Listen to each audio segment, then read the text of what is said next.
So the Alec Murdaugh murder trial continues with Alec testifying in his own murder trial today, admitting to lying about the last time he saw his wife and son alive, but he did say he did not kill them and that he would never intentionally hurt them. So for much more on this groundbreaking testimony that we heard today from the defendant himself, we now bring our trial analysts, both Grant Varner and Kim Varner, defense attorneys here in Greenville. You guys have been with us since the very beginning. Alec was on the stand starting at 10:45 this morning, just got off here about 5:30. So an entire day. Kim, how do you think it went? It was a bold move for him to get on the stand in the first place. We saw his attorneys saying, well, you know, we've advised him probably not to, but he said, I don't need your advice, I'm going to do it anyway. I'm not sure I'd call it bold. Okay. Maybe arrogant. Okay. Maybe narcissistic. And it did kind of turn into the Alec Murdaugh show, but by the same token, and I stand corrected. I thought it was the Titanic hitting an iceberg. Just the opposite. I think he's done incredibly well. He's handled himself well. He's answered questions. He's pointed out, he made a big point, about the blood splatter, and he said, my attorneys found out that was a lie.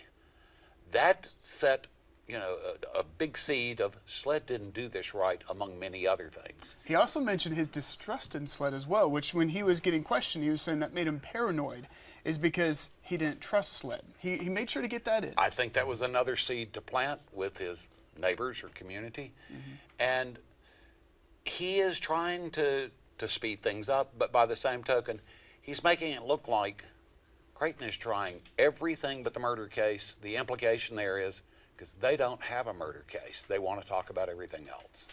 Grant, we can discuss, we can critique as much as we want, but all that matters is really the opinion of those 12 people there in that courtroom, there in the jury stand. When Alec took the stand, he positioned his chair, focused directly at the jury, made eye contact with them, and made sure his shoulders were turned toward them. What sort of impression do you think he left on those 12 members of the jury? I think he certainly knows how to connect with a jury through his experience as a trial attorney. Mm-hmm. And that's something that, as a criminal defense attorney, we ask our clients to do. If you're going to take the stand, and even in a civil case we do it, if you're going to take the stand, look at the jury, make eye contact with them. Don't be afraid to look at them. Smile, be personable. You're not there to talk to the judge, you're not there to talk to the prosecutor, you're not there to talk to the defense attorneys. You're there to talk to the jury. The jury needs to hear your story. And he is doing an excellent job with his body language selling his story to this jury. And I think he's doing a better job getting the attention of the jury and keeping that attention than probably anybody else in the courtroom at this point. One of the things when he's talking to the jury, and I've watched his jaw muscles. Sure. They're not flinching. I mean, it shows he is relaxed. He is making eye contact, but he's not staring at them, making them uncomfortable.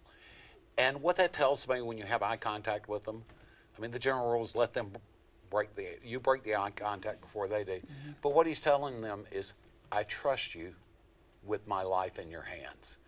It's a very personal thing. You've got to make that personal contact. Why do you think the defense didn't ask him, what do you think happened that night? It seemed like, they went through the whole timeline where he was, he admitted he lied, but why do you guys think the defense didn't say, what do you think happened? Alec, who do you think killed Maggie and Paul? I was waiting for that question because that's a perfect opportunity for Alec to now throw out 5, 10, 50 theories as to what could have possibly happened, and give the jury an unlimited number of, it wasn't me, but it could have been. Sure. I thought a good answer along the testimony today would have been, I have a lot of enemies. I don't know who could have done this, but it's certainly possible, and I feel incredibly guilty that my bad acts may have caused someone to take out of my family. We had some discussion watching the testimony today about, was that a good idea? And I thought it would have been. I don't know that he agreed with me as much, but ultimately we didn't even hear the question. No, it didn't. My first thought was, when you asked that question, objection. It calls for speculation. I think they could have gotten around that. The defense lawyers are not done. They know the rules. They know how to get around it. But by the same token, if they had objected, the jury's going to flinch, going, why doesn't that information come to us? Right. Why does the prosecution not want us to have all the information, including his thoughts?